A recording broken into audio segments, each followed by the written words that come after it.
Hey, this is Ron with Keller Williams Elite with the Ron and Jill Group.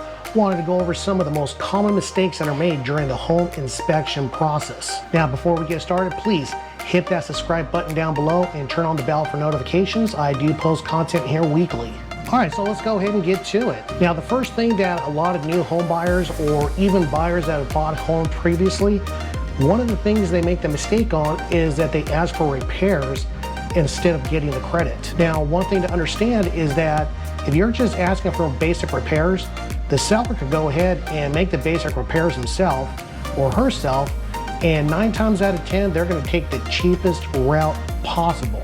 Now, even though they've taken the cheapest route possible, they're still fulfilling their obligation to fix the repairs requested. Now, one of the things you can do is use the credit toward your closing cost, and the money you would have been using for the closing cost, make the repair yourself. And that way, you know, it's being done correctly, it's being done to your standards and the way you want it done. Is not getting an inspection and totally waiving the inspection altogether. Now, depending on the market, if it is a really hot seller's market, a lot of people are waiving the inspection. However, there's a couple things you could do in lieu of having the full formal inspection done. One of the things you could do is having a pre-inspection.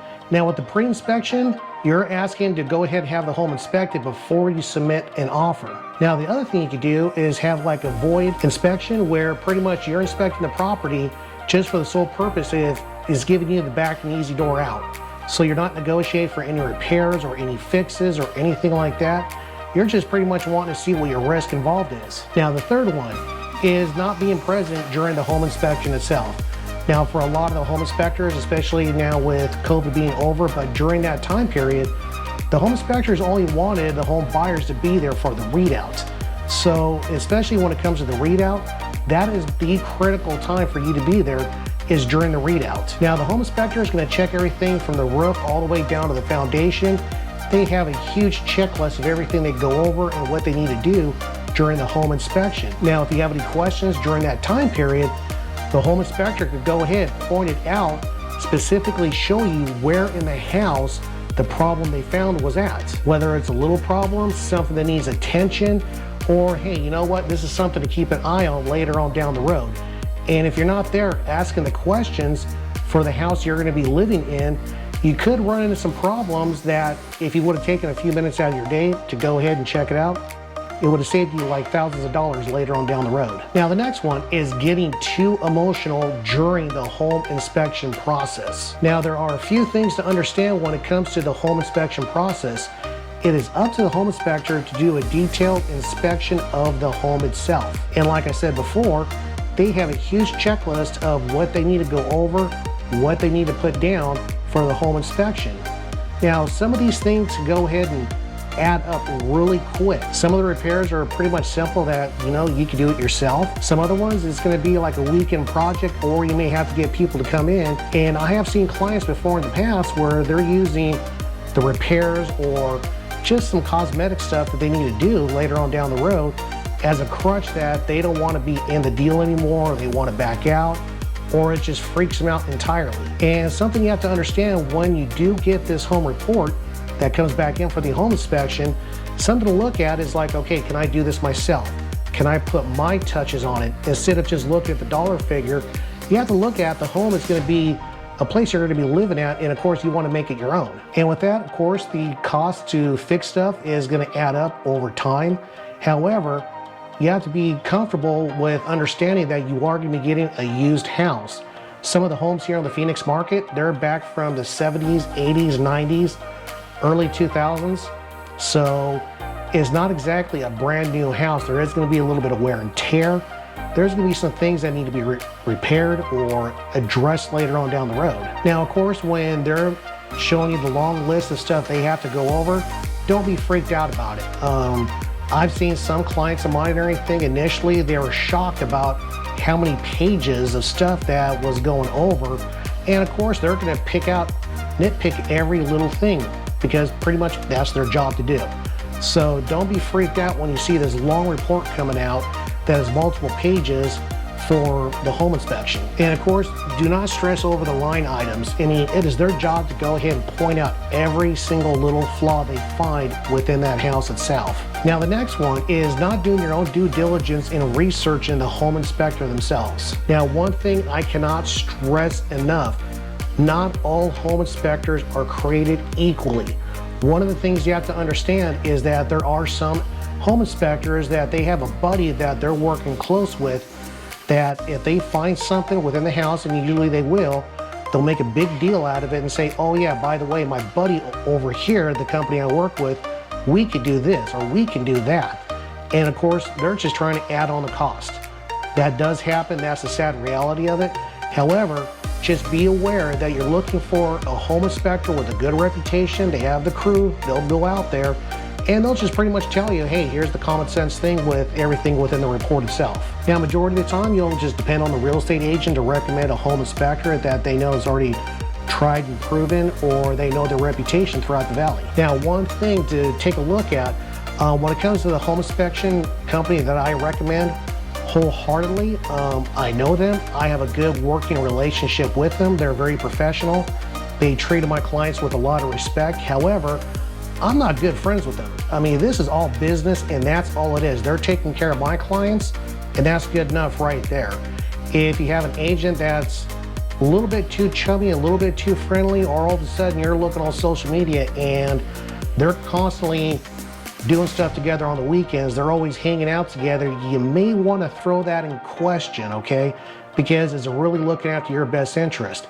But majority of the time, you're going to be having an agent recommended a home inspection company that's already tried and true. Now, the next thing that a lot of people make the mistake of is not getting a specialist. Now, of course, you have the home inspector. The home inspector is there just to do a visual inspection of the home. They are not the exact specialist. And what I mean by specialist, you may need to get a roofing company to come in there and look at the roof.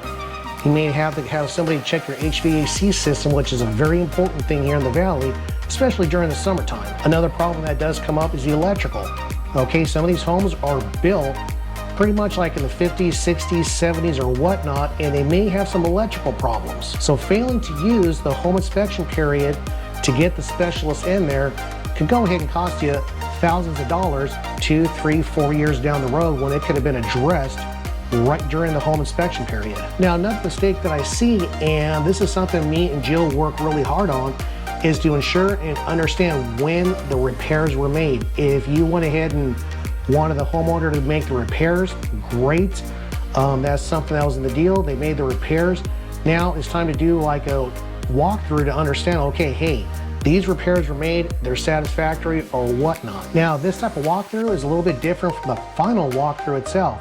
You're just verifying and trying to get that peace of mind to understand, hey, by the way, these repairs were made. Now, another thing, pretty much already covered over it when I said that not all home inspectors are created equally.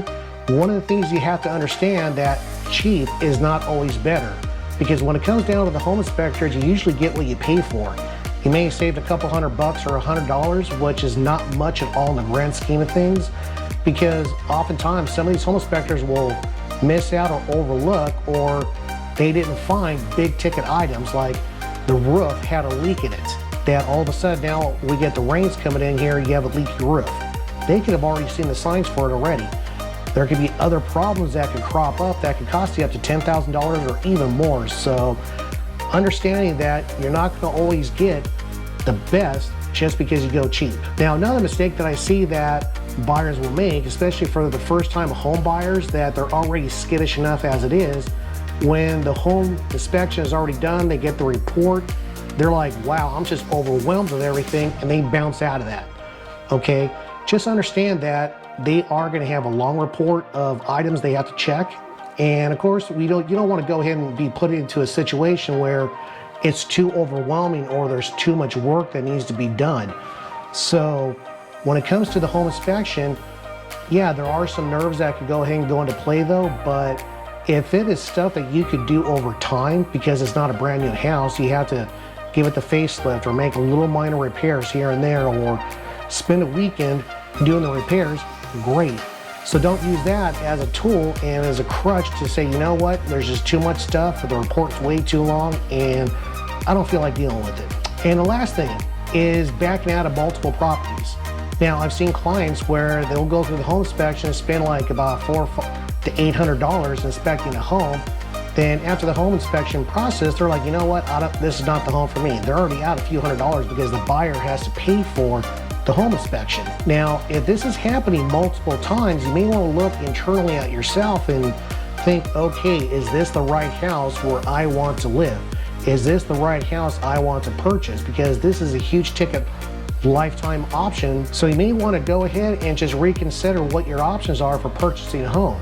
So if you're backing out, you may want to look at the homes you're looking at, because I've seen it where clients are like, you know what, this home is great, but it's just not for me. When the home inspection process is done, kind of find out they just needed a different type of home, whether it was a ranch style home or they wanted something a little bit more bigger, or they saw something like, you know what, this home is way too big for me and my wife, since we're empty nesters or whatnot, let's go ahead and just cut down the size of the house we're looking for. All right, everybody, thank you so much for watching this video. If you can, hit that subscribe button down below, turn on the bell for notifications. And if you need to reach me directly, my number is 602-400-4520. We'll talk to you soon.